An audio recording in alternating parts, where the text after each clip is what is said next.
This is the craft. You have to know the craft. That's what we do. We tell the truth.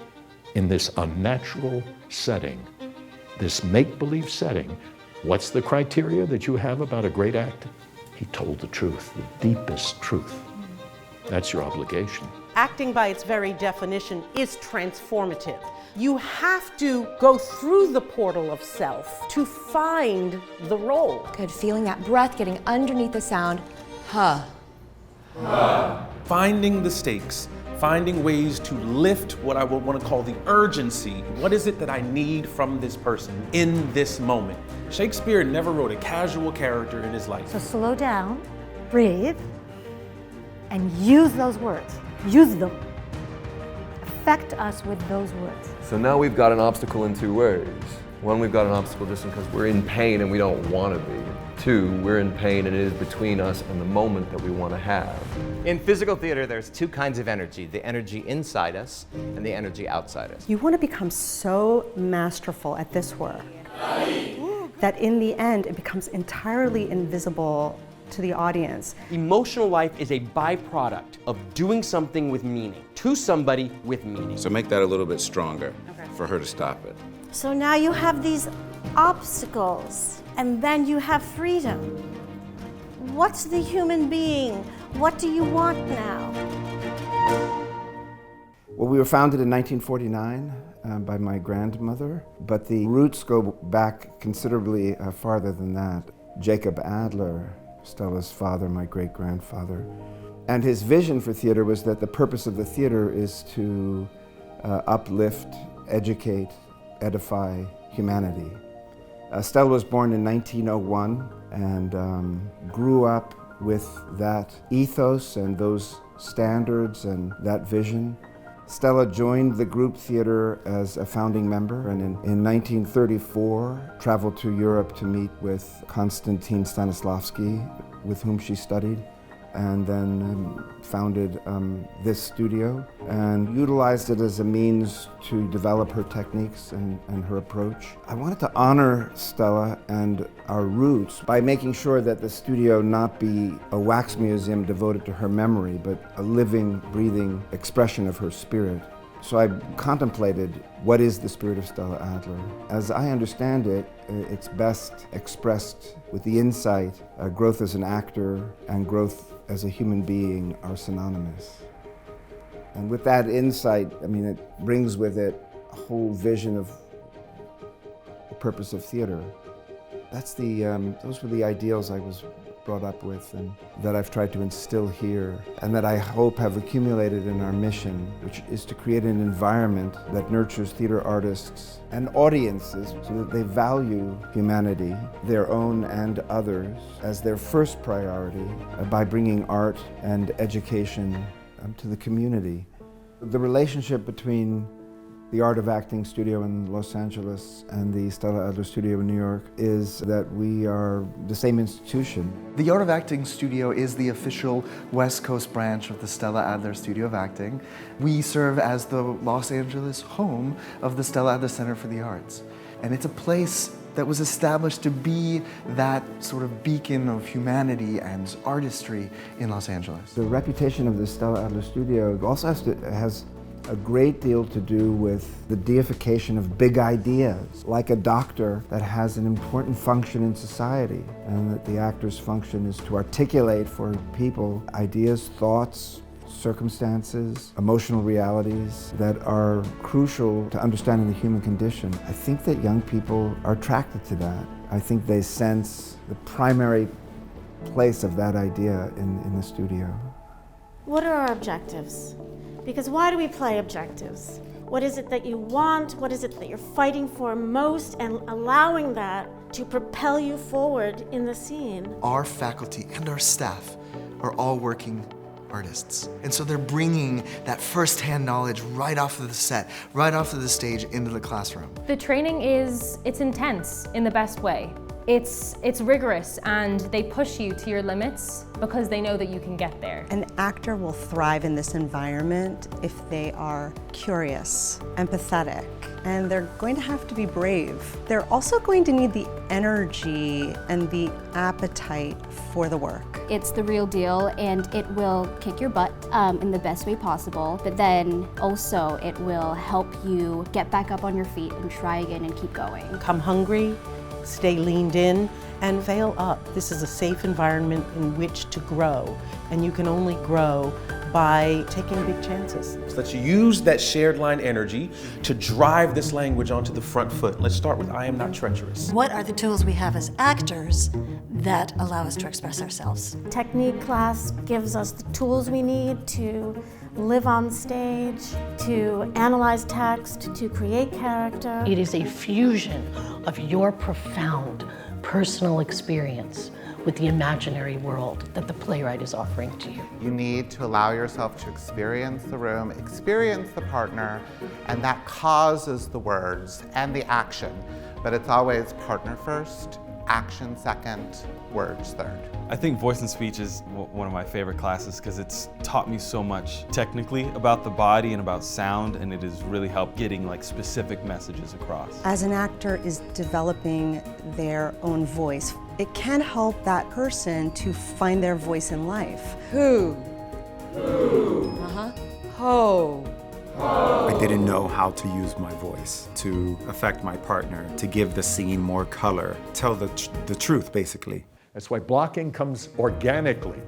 If you're connected to what your character's going through, you will have to move the way your character needs to move. Scene study was one of my favorite classes because that's really the class where you get to bring in everything else that you've learned from all the different classes, and you get to just really bring it all together. My teachers would always ask so many deep questions that would unveil so much about the character and certain things that I hadn't even maybe considered. The reason we have these tools, obstacle and objective, the reason that we work with them is so that we can be clear for our characters, what are they fighting for? What are they trying to go after? Then you start to get a human being. We're going to improvise scenes, figure out who or what you are, and who or what you are to your scene partner, AKA your relationship, because that's really important. We utilize improv, which allows you to be fully present and to begin with what's actually happening in front of you and leading with a yes and. If you try to make your scene partner look good, and your scene partner tries to make you look good, then you both look good and nobody looks selfish. So support each other, always. And be conscious that when you're doing this, the elbow drops slightly so you can bring the forte up to my engagement, okay? The parry is so simple, it's hard, you know, because you're going from the heart, shoulder, heart.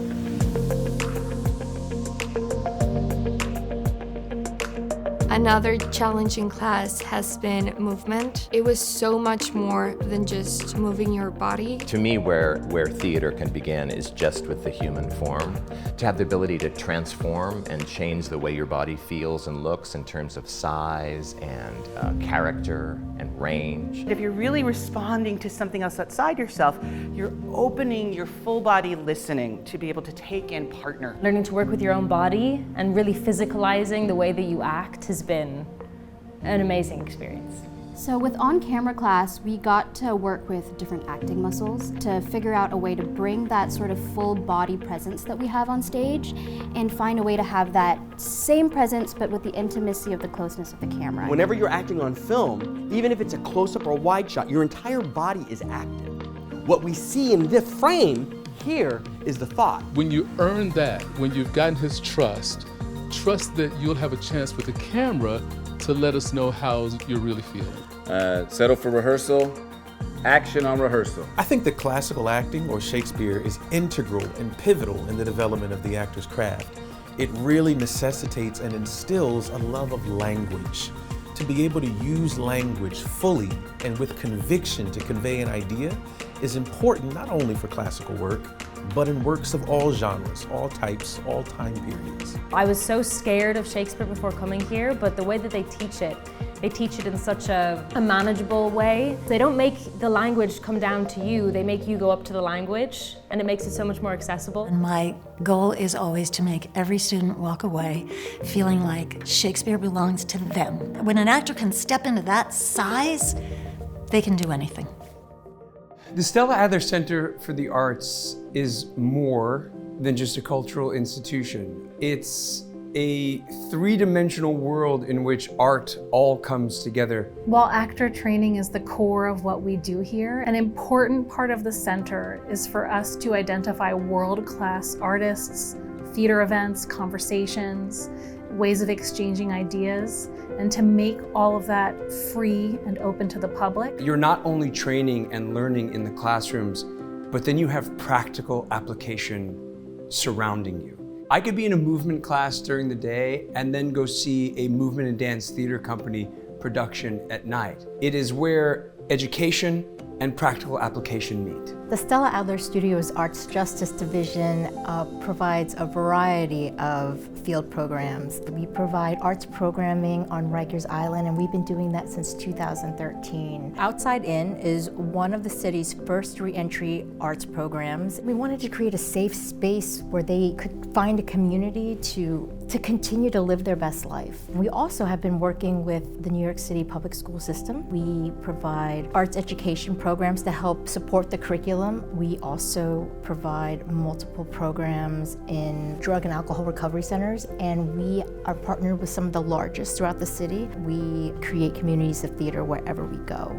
The Arts Justice Division at the Stella Adler Center is the studio making a concerted effort to make sure that we reach out to all elements of society. And it doesn't have to be limited by who you know, how much money you have in your family, where you studied. Adler Youth is a program for New York City high school students that have been historically underserved. It is an accessible cultural institution for anyone who wants access to the arts. That's a crucial part of who we are, and a crucial expression of our conviction that the theater has purpose beyond mere entertainment, or that it utilizes your entertainment in order to really uplift humanity at large.